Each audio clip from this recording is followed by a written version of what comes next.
Today is day number 3 of the Hollywood Writers' Strike. The Writers Guild of America deciding to call on members to walk out after negotiations with the Alliance of Motion Pictures and Television Producers failed.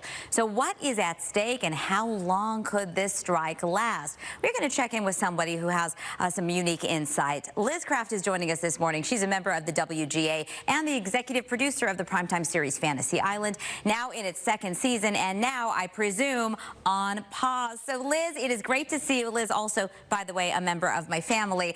We had some pictures of you already out on the picket lines. It's been 15 years since you've had to go through this. What's at stake in particular this time, most importantly? Well, good morning, Olivia. We have been saying that's really it's an existential moment for television and movie writers.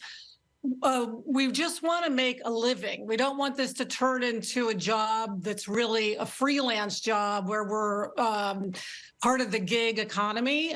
So some of the issues are residuals for streaming, hiring enough writers, and then a big one is we don't want AI to take over the industry. AI is changing the way that we look at everything, and I can only imagine from a writing perspective how potentially vulnerable a lot of these positions could be if provisions are not made to account for this. How long do you see this playing out? And we know that this is such a shakeup for the entire economy, essentially, of Los Angeles, and there are so many other people who are impacted who won't necessarily benefit from the negotiations when you do go back to work.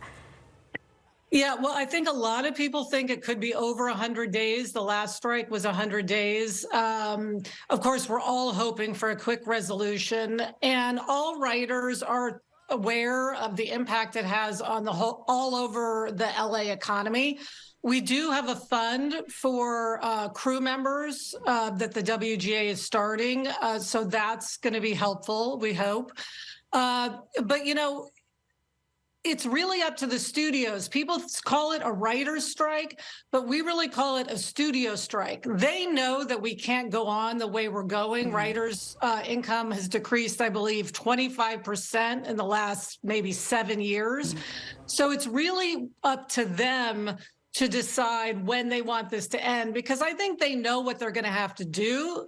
It's just a matter of coming to terms. From a consumer perspective, we're anxious to make sure that our shows are back and that our entertainment is streaming or broadcast in the traditional ways that we want it to. Use your show as an example. What happens? You're in the middle of a season right now.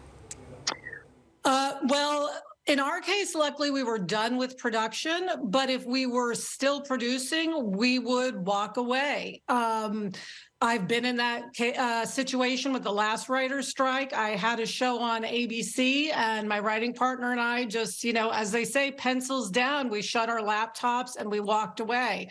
Now, depending on where episodes are in production, maybe executives will finish up episodes.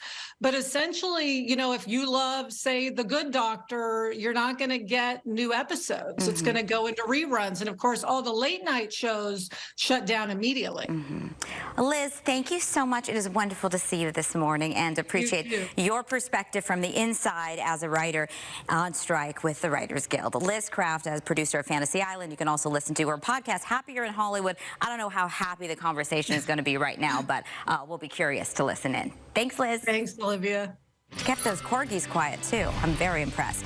The Phoenix Suns will look to bounce back against the Denver Nuggets tomorrow night, but they'll have to do it without Chris Paul. So who is going to be stepping up? And the very latest on CP3's injury.